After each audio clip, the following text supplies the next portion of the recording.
한 아버지가 있었습니다. 근데 이 아버지는 뭐 여느 아버지와 또한 다를 것 없이 자녀들에게 정말 인정받고 또 자랑스러운 아버지가 되기를 원했습니다. 그런데 이제 그 컴플렉스 하나가 있는 것이 이제 많이 배우지를 못하셨어요. 그래서 이런 부분에 있어서 항상 늘 가슴 졸이고 있는 가운데 있는데, 이제 그 중학생이 된 아들과 함께 같이 이렇게 중국집을 갔습니다. 식당에 가서 이제 식사를 하려고 하는데 벽에 그 액자에 한자로 세옹지마라고 이렇게 글이 적혀 있는 거예요. 여러분 아시죠? 뭐 세옹지마, 인간지사 세옹지마다 그 변방의 노인의 말이다라고 하는 뜻인데, 이제 그 어린 아들이 그래도 좀 배운 게 있어가지고는 이제 지마까지는 아는 거예요. 세옹지마 할 때 이제 지마까지는 알겠는데 앞에 두 글자를 잘 모르겠는 거예요. 그래서 이제 아버지한테 물었습니다. 아버지, 저거 무슨 지마 같은데 혹시 아세요? 그랬더니 아버지가 한번 가만히 이렇게 살펴보더니 아들에게 이렇게 이야기합니다. 그거는 남기지 마라고 하는 뜻이야 라고 이렇게 이야기했다고 합니다. 아버지들 무심한 것 같지만은요, 상당히 자녀들에서 예민한 마음들을 많이 가지고 있습니다. 아버지에 대한 그런 글이 있죠. 아버지가 돌아가신 뒤에도 두고두고 그 말씀이 생각나는 사람이다. 아버지란 돌아가신 후에야 보고 싶은 사람이다.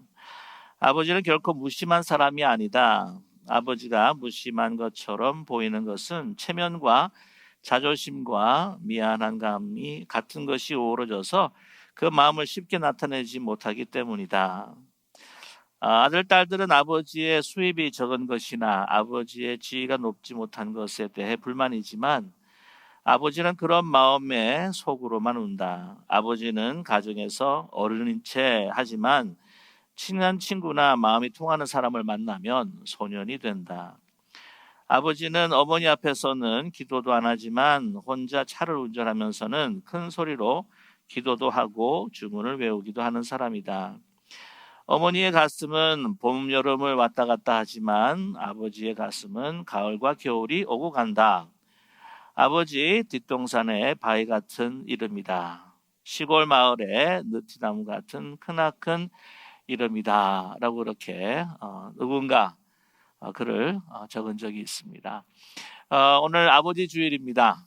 네, 우리 아버지 주일은 어떤 날인가? 라고 이렇게 아이들한테 물었더니 아이들이 하는 이야기가 어머니 날과 같은 그 날이 아버지 날인데 이제 돈이 조금 적게 든대요. 선물을 적게 해도 되니까. 네.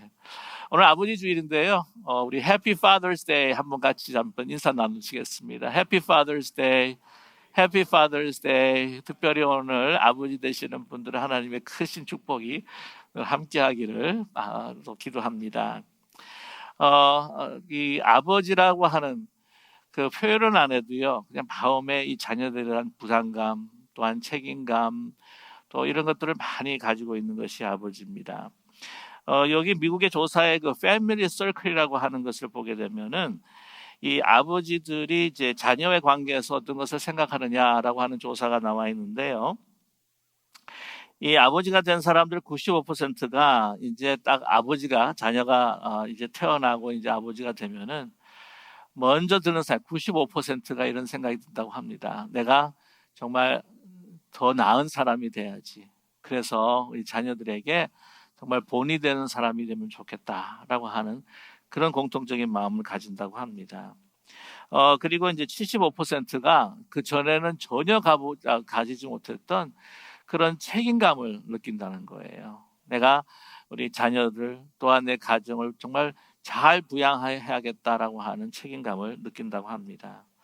또 그들 가운데 67%는요, 다른 아버지들에 대해서 이렇게 막 정죄의 눈이라고 할까요? 판단하는 눈을 이제는 내려놓고 더 관용적이고 관대한 마음을 가지게 된다고 합니다. 왜냐하면 자기도 아버지가 딱 되어 보니까 갑자기 자신감이 없어진다고 하는 것이죠.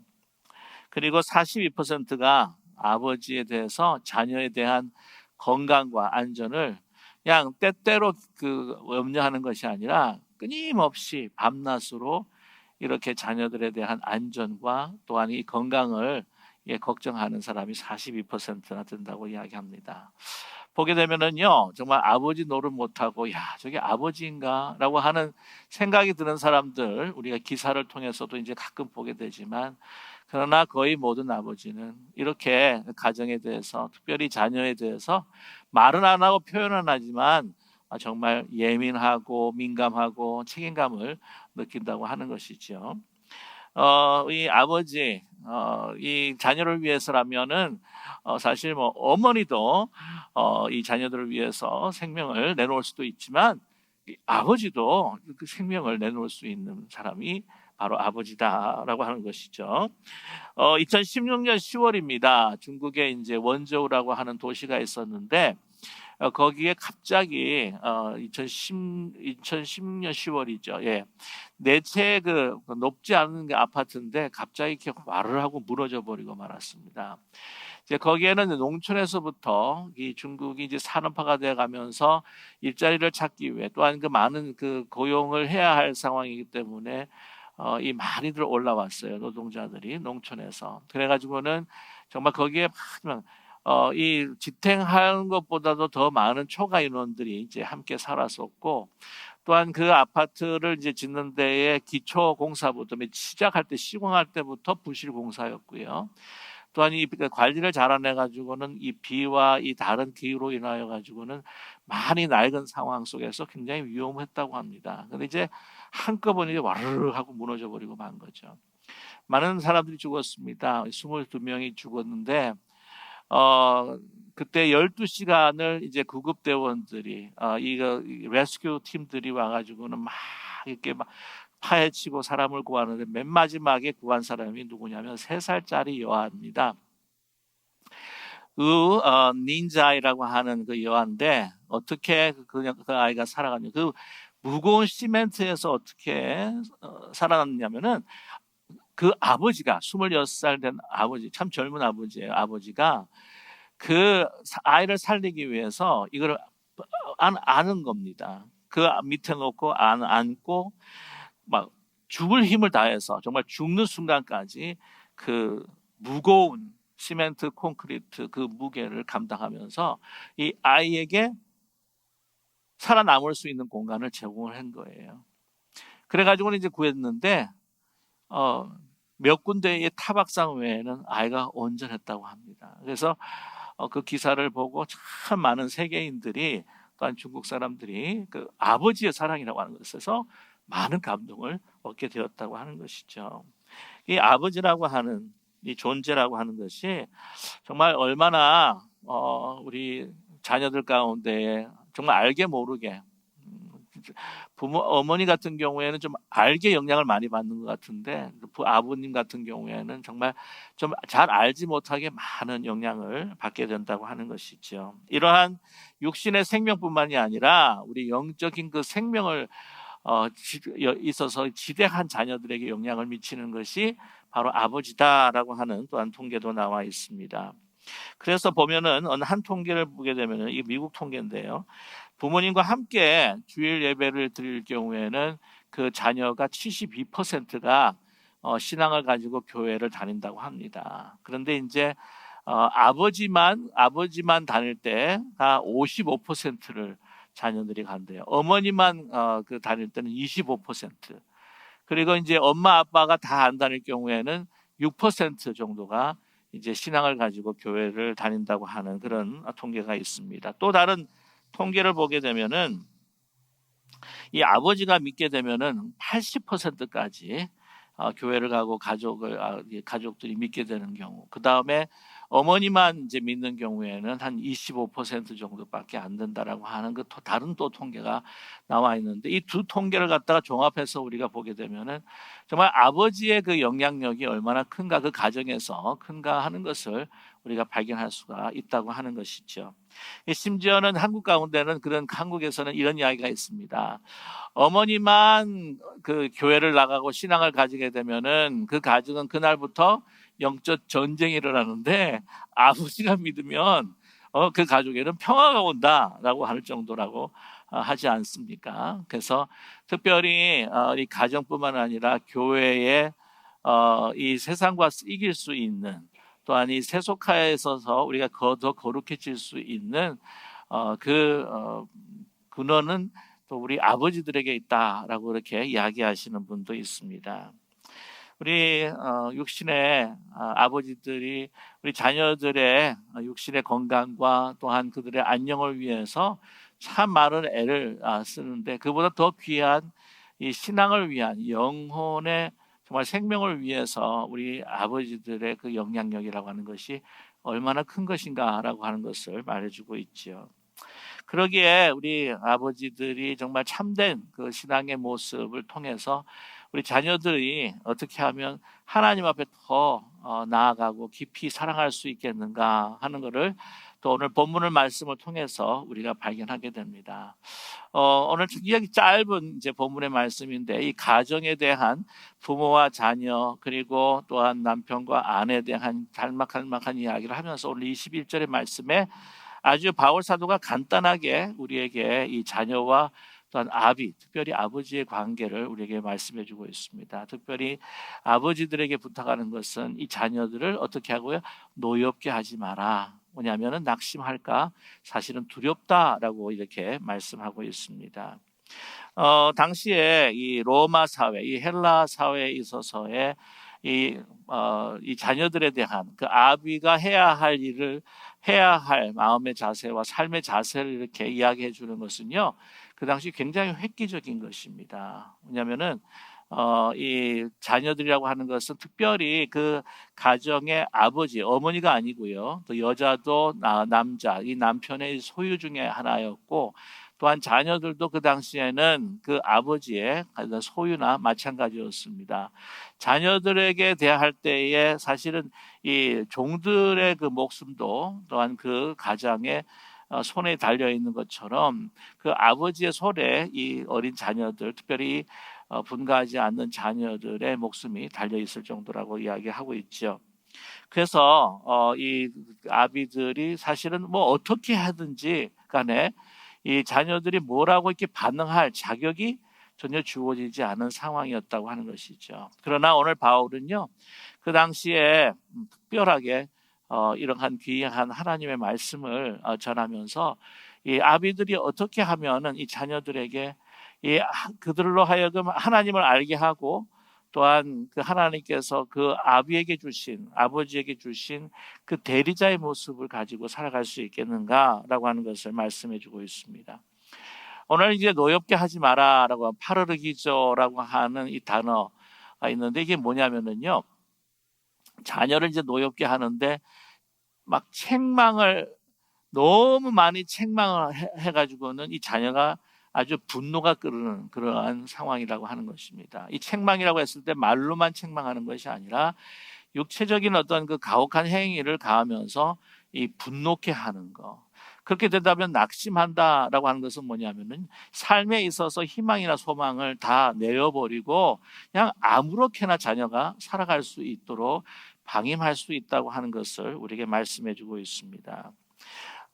우리 특별히 한국의 남성 같은 경우에도 어쩌면 이 헬라나 로마 시대 때의 그 아비의 그 생각과 마음들을 어느 정도 소유하고 있지 않는가 하는 생각을 갖게 됩니다. 왜냐하면은 유교의 전통적인 사회에서 우리 1세대들이 살았고, 또한 우리 1.5세대나 2세대도 사실은 어느 정도 영향을 받게 된다고 하는 것이죠. 제가 그 2세 목회를 하면서 제가 그 체험했던 것이 뭐냐면, 2세들은 1세들과 완전히 다를까라고 생각을 하면 그것은 오산입니다.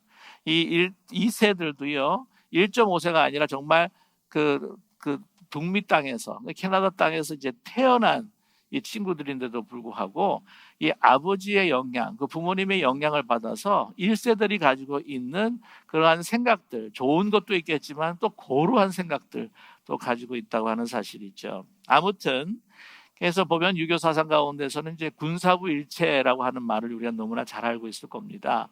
그래서 왕과 스승과 또한 아버지는 일체다 할 정도로, 물론 어떤 이들은 이것이 이제 그 조선 시대에 어떤 왕의 그 정치적인 그 입장을 확고하기 위해서 이런 사상을 불어넣은 것이 아니겠는가라고 이야기하는 분도 있지만, 아무튼 이렇게 절대화하는 그 스승뿐만 아니라 왕뿐만 아니라 아버지를 어느 정도 절대화하는 그러한 사상이 있었다고 하는 것이죠. 거기에 우리가 문화적으로 또한 사회적으로 또한 영향을 받았기 때문에 이 자녀에 대한 우리 아버지의 태도가 일방적이고 또한 폭력적일 가능성도 많다고 하는 것을 또 우리는 감지할 수가 있습니다.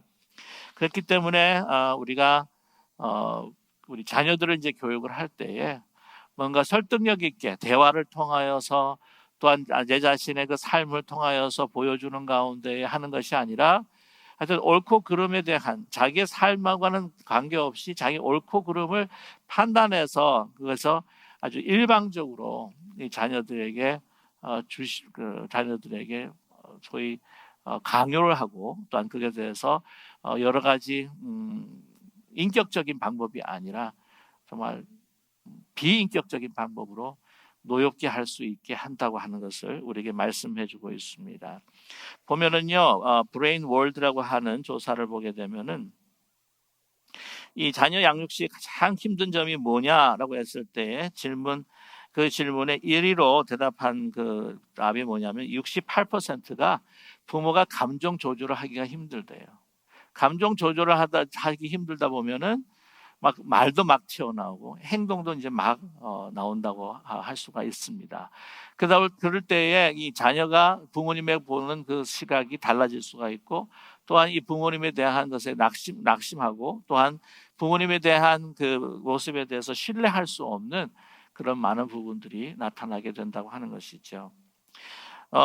이 무방비한 자식들에게 일방적으로 또한 이 언어나 또한 이 여러 가지 육체적인 그 폭력이 가해질 때에 여러분 잘 아시겠지만 특별히 이 하나님 아버지라고 이렇게 부르는 우리 기독교의 그 신앙 가운데서 이 아버지에 대한 이미지가 왜곡이 될 수가 있고 또한 두렵고 잘못될 수 있는 경우가 너무나 많다라고 하는 것을 우리에게 경고하고 있다고 하는 사실입니다.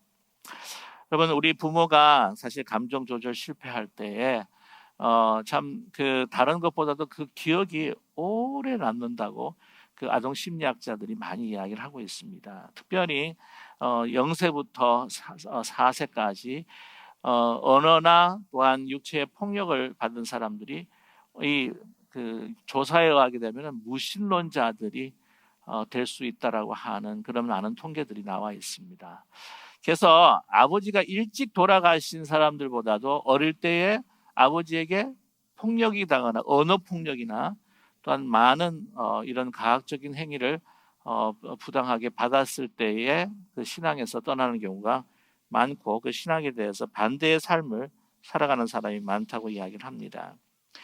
폴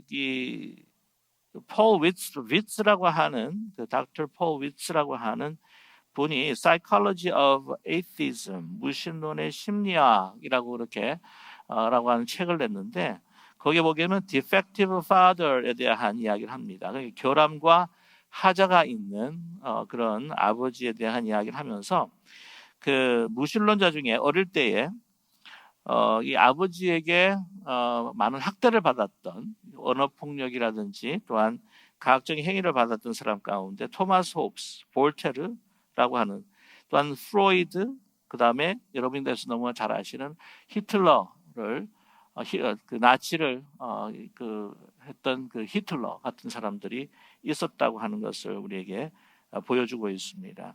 대신에 진정 아름다운 아버지들을 갖고 신앙의 아버지를 가졌던 사람들의 그 경우는 영국의 노예 해방가였던 윌리엄 윌버포스, 그 다음에 슐라이마커라 같은 슈바이처, 칼바르트, 디트리 본헤퍼 같은 그런 많은 아름다운 사람들이 역사를 빛냈다고 그렇게 이야기를 합니다. 저와 여러분, 특별히 우리가 언어적인 어떤 그 폭력, 이것은 그 대상을 인격적으로 생각하지 않는다고 하는 사실이죠. 인격적으로 대한다고 하는 것, 그 아무리 어린 자녀라고 할지라도 그 안에 하나님의 형상이 담겨 있고 하나님께서 그를 한 정말 소중한 인간으로 대하고 있다고 하는 것을 무시하는 그것을 경험하지 못하도록 막는 것이 바로 그 언어적인 폭력이요 또한 가학적인 행위다라고 말할 수가 있습니다. 그래서 오늘 바울 사도는 그것에 대해서 부모가 해야 될 필요가 있는 가장 중요한 것 중에 하나가 감정 조절이다라고 그렇게 우리에게 말씀하고 있지 않습니까? 뿐만 아니라 이것은 좀 더 수동적인 이 자녀들을 향한 신앙 교육이라고 이야기할 수가 있겠는데, 그러나 이것을 넘어서 정말 더 적극적이라고 한다면 이 하나님의 말씀을 순종하면서 정말 우리 자녀들에게 완벽하지 않지만 그들에게 아름다운 본을 보일 수 있는 것이 바로 우리 부모님의 모습, 특별히 아버지의 모습이 되어야 되지 않을까라고 그렇게 생각해 봅니다. 이 자녀들도요, 이 부모님들, 특별히 아버지가 완벽하지 않다라는 것을 너무나 잘 알고 있습니다. 근데 이 완벽하다고 하는 것을 갖다 딱 보여주기 위해서 막 이걸 커버업 하면서, 제가 말씀드렸던 것처럼 너 모른다 하면 될 텐데 새옹지마를 갖다가 남기지 마라고 이렇게 이야기하는 것 정도로, 아니면 그거를 커버하기 위해서 더 화를 낸다든지, 미안하다고 이야기해야 될 때에 미안하다고 이야기하지 않을 때에 자녀들은 실망하면서, 또한 아버지와의 그 관계의 이 단절을 통한 또 하나님과의 그 관계의 단절이 있을 수 있다고 하는 것을 우리는 기억해야 할 필요가 있다고 하는 것이죠. 우리가 아버지로서 정말 가장 아름다운 신앙 교육을 할 수 있는 그 방법은 뭐 다름 아니라 정말 우리가 아무리 이야기해도 그것보다 제일 소중한 것이 무엇입니까? 보여주는 교육이라고 하는 것이죠. 특별히 마이클 W. 스미스라고 하는 분이 있는데, 우리 어르신들은 잘 모를 거예요. 마이클 W. 스미스라고 하면은 요즘에 그 현대 찬양의 정말 원조라고도 할 수 있는 그러한 찬양 사역자입니다. 꽤 나이가 드셨는데 이분이 그 우리 특별히 젊은 사람들, 또 현대 찬양에 관심 있는 분들에게는 정말 그 많은 주옥과 같은 그런 아름다운 곡들을 남겼습니다. 또 아직도 지금 활동도 하고 계시는데 그 송라이터에다가 또한 본인이 이제 노래하는 찬양 사역자이기도 합니다. 그는 이제 그래미상을 2번이나 또 수상을 하면서요, 그가 기독교 찬양 사역자임에도 불구하고 얼마나 많은 그 히트곡을 냈는지, 그 그래미상에서도 2번을 수상을 하고, 그 다음에 아메리칸 뮤직 어워드에서도 1번 수상한 바가 있으며, 또한 그 50인, 세계를 가장 빛나게 한 아름다운 50인 중에 한 사람으로 들어갈 정도로 영향력 있는 사람이었습니다. 그런데 그가 간증 가운데에 어떤 이야기를 하냐면은, 자신이 정말 하나님을 사랑하게 된 것이 바로 아버지의 그 큰 그 삶에서 보여주신 그 많은 아름다운 영향력이 있었기 때문이라고 그는 고백을 하고 있는데요. 아버지가 뭐 큰 일을 하신 분이 아니에요. 그분의 자서전 가운데, 고백 가운데 뭐라고 이야기하냐면, 이제 그 친구들과 그 교회 분들 또한 친구분들 다 이렇게 초청을 해가지고는 큰 이제 저녁 식사를 하게 되면 갑자기 아버지가 사라지고 없는 거예요. 그러나 이 마이클 스미스는 알고 있었답니다. 아버지가 어디를 가셨는지. 어디로 가시냐면 항상 부엌에 가셔서 그 설거지를 하고 있는 아버지의 모습을 발견했다고 하는 거죠. 뿐만이 아니라 집에서 이제 차고에서 이제 집을 수리를 하고 있으면은 근처를 이제 지나가는 어떤 한 나이 많으신 그 여성, 그 할머니가 이렇게 무거운 짐을, 장바구니를 들고 가면 그 하던 일을 멈추고 달려가 가지고는 무거우시죠 하면서 그 짐을 들고 그 집까지 이렇게 함께 가는 그 모습들을 그렇게 종종 봤다고 합니다. 어떤 분이 어려움을 당할 때 그것을 그만 보지 못하고 하던 일들 잠시 이렇게 중단하고 가서 이렇게 돕는 그러한 아주 많은 자잘한 일이지만 그것을 돕는 아버지의 모습을 늘 보고 자랐다고 하는 거죠. 그리고 또 이 가전 제품을 갖다가 고장 나면은 이게 수리할 수 있는 그런 기술이 또 있었다고 합니다. 또 차도 잘 고치시고 뭐 옛날에는 지금 차 같지 않잖아요, 그죠? 다 기계식이라서 조금만 관심을 가지면 이제 고칠 수 있는 부분들이 참 많은데 정말 가난해서 잘 그 수리를 하지 못하시는 분들 이제 요청을 하면 가서 그 차를 수리해 주시고 또한 가전 제품을 고쳐 주시고 하는 그런 섬기는 그 귀한 아버지의 모습을 보고 자랐다고 합니다. 그래서 항상 마음에 둔 것이 뭐냐면은 나도 정말 아버지처럼 섬기는 사람이 되고 싶다. 그리스도의 사랑으로 섬김을 나누는 사람이 되고 싶다라고 이렇게 항상 마음에 두었다고 그렇게 이야기합니다. 지금도 자기가 이렇게 하나님을 찬양할 수 있고 또 하나님 앞에 감사할 수 있는 그런 신앙을 가질 수 있었던 것은 바로 아버지의 영향이었다라고 그렇게 고백합니다.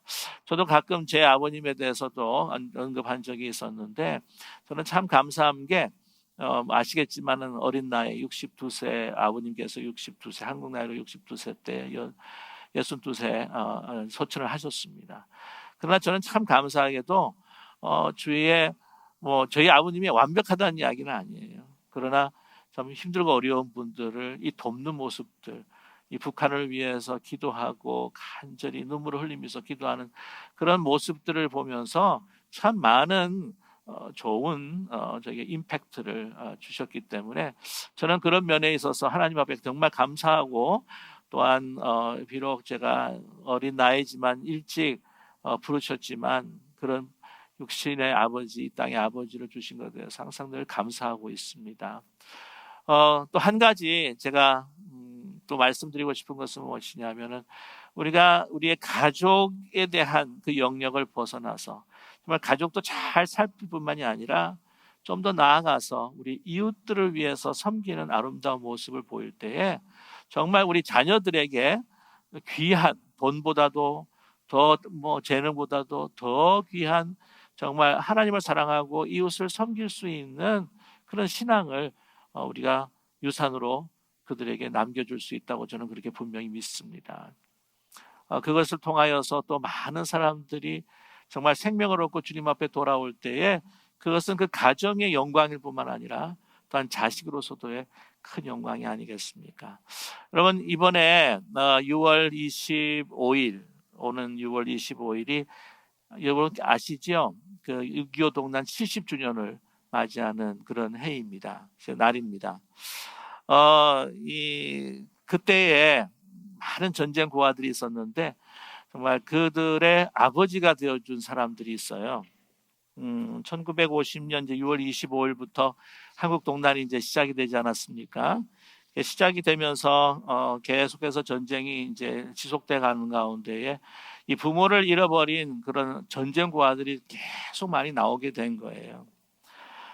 그런데 그 전쟁들의 그 고아의 아버지가 되어준 분들이 계십니다. 그 바로 러셀 블레이스델 중령과 또한 딘 헤스 중령이라고 하는 분인데, 이 특별히 그 블레이스델 중령 같은 경우에는 그 미 공군의 군목이었습니다. 군목. 그런데 이제 그때 그 전쟁 당시에 그 폐허가 된 그 서울 시내를 돌아다니면서 거기에 그냥 부모님을 잃은 그 전쟁 고아들 이를 보게 된 거예요. 그래서 그 아이들 한 사람 한 사람 이렇게 데려오기 시작했습니다. 그래서 그 서울 내에 고아원들을 갖다가 이제 설치를 하고 거기에 필요한 것들을 되어주면서 이제 운영을 해 나간 것이죠. 그의 일과는 그냥 매일 그 폐허가 된 그 서울을 도시를 이렇게 살피면서 전쟁과 아들에게 손을 내밀었던 거죠. 그래가지고 몇 명이 되었냐면요, 1,000명이 되었습니다. 그 러셀 블레이스델 중령이 그 운영했던 거기에 1,000명이 있었던 거죠. 근데 이제 문제가 하나가 생겼습니다. 여러분 아시겠지만은 중공군이 예전에 막 아주 심하게 이제 반격을 이제 시작을 한 거죠. 그러니까 지금 서울을 다시 탈환했던 서울을 갖다가 다시 이제 빼앗길 상황이 되었던 거죠. 이제 후퇴를 해야 되는데 이 1,000명의 그 전쟁 고아들의 생명을 보장할 길이 없는 거예요. 그들이 와가지고 어떻게 될 건가. 그래가지고는 어떻게 했냐면 안 되겠다. 이 아이들을 수송해야 되겠다. 그가 잘 알고 있었던 그 그 헤스라고 하는 중령이 있었는데 그는 그분도 개신교 목사입니다. 개신교 목사면서 그 전쟁의 그 전투기를 모는 파일럿이었어요. 그러면서 그분이 그때 당시에 그 전쟁 고아들을 위해서 제주도에다가 또 고아원을 갖다가 운영을 하고 있었어요. 본인이 다 자금을 다 대가지고는. 근데 그쪽으로 옮겨야겠다 해가지고는 옮기려고 그러는데 다른 해상이나 다른 육로의 길을 갈 수가 없는 상황이었어요. 그래서 보니까 이 수송기 16대가 이제 필요합니다. 그래가지고 상부에 보고를 했더니 안 된다는 거예요. 두고 떠나라. 그게 연합군에서도 그건 두고 떠나야 된다. 그런데 이 상관에게도 불복종하는 겁니다. 그래가지고는 이 불복종하면서 막 눈물로 호소하면서 이 수송 하는 그 장교에게 부탁을 해가지고는 급기야 16대가 이제 오는 거예요. 그래서 이제 마련된 그 트럭에다가 이 1000명 아이들을 집어넣고 이 사진을 좀 보여주시면 참 좋겠네요. 네, 공수작전인데 그 블레이스델 그 블레이스델하고 우리 딘 헤스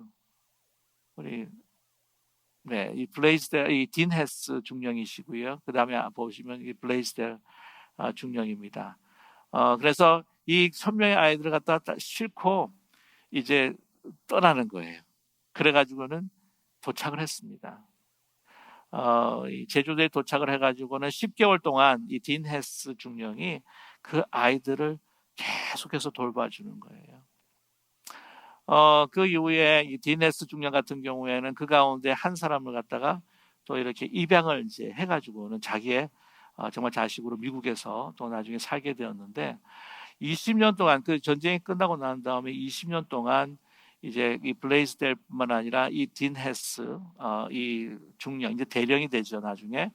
그래서 20년 동안 그 자기뿐만 아니라 자기의 그 자녀들의 가정을 통해서 계속해서 이 전쟁고아 그 고아원을 돕게 되는 거예요. 얼마 전인가 제주도에 이 딘 헤스 이 대령의 그 기념비를 세웠습니다. 국가에서 그리고 또 교회가 후원을 해가지고 이제 세우게 되었는데 이 1000여 명이 넘는 아이들 그 혹독한 추위에서부터 구해내고 그 전쟁에서부터 이제 구해냈던 거죠. 그러면서 나중에 이 딘 헤이스 러셀 블레이스델의 그 아들이 그 전쟁 고아 중에 그 한 사람이 돼서 그 후에 나이가 들어서 이제 만나게 됩니다. 만나게 해서 그냥 끌어안고 포옹하는 그 장면이 있는데 여러분 이 그 뉴스를 제가 보여드리려고 했었는데 이게 저작권 때문에 제가 보여드리지를 못하는 것이 이제 너무 안타까울 따름입니다. 이 뉴스를 여러분의 그 단톡방, 우리 교회 단톡방 그리고 또 우리 그 목양 사역자 그 단톡방에다가 올릴 수 있을지 모르겠어요. 저작권이 저촉이 안 되면 여러분 올려드려서 여러분께 좀 볼 수 있으면 참 좋겠는데. 그래서 나중에 그 나이든 그 자손들이 이제 와서 이제 이 개막식을 하면서 기념비를 이제 올리면서 그런 이야기를 했다고 합니다. 너무 이 한국 측에서 너무 감사합니다라고 이렇게 이야기를 했더니 그냥 저희들은 예수님의 마음을 나눈 것뿐입니다. 저희 아버지가 저희 할아버지가 가졌던 예수님의 마음을 그냥 나누었을 뿐입니다. 얼마나 할아버지가 그 아버지가 자랑스러웠겠어요. 그죠? 그 수많은 죽을 수밖에 없었던 전쟁 고아들이. 또한 이러한 두 분들을 통해서 여러분 저 극심한 그 전쟁과 6.25 동란의 그 참혹한 그 폐허 속에서 이런 아이들이 정말 잘 생명을 건지고 구할 수 있었다고 하는 것. 여러분, 저와 여러분, 우리의 가정의 자녀들 잘 돌볼 뿐만 아니라 좀 더 우리 가정의 그 영역을 넘어서서 정말 예수 그리스도의 마음으로 우리가 이웃을 섬기는 귀한 모습들을 우리 아버지들이, 남성들이 보인다고 한다면 우리의 자손들, 우리의 후손들, 우리의 자녀들이 우리는 참으로 예수님을 닮은, 하나님을 닮은 아름다운 아버지를 저희들은 가졌습니다. 그렇게 여러분, 우리 자녀들과 후손들의 마음에 기억될 수 있는, 아니 하나님의 마음에 새겨질 수 있는 우리 남성들, 그리고 우리 아버지들이 되시기를 주님의 이름으로 간절히 축원합니다. 기도하겠습니다.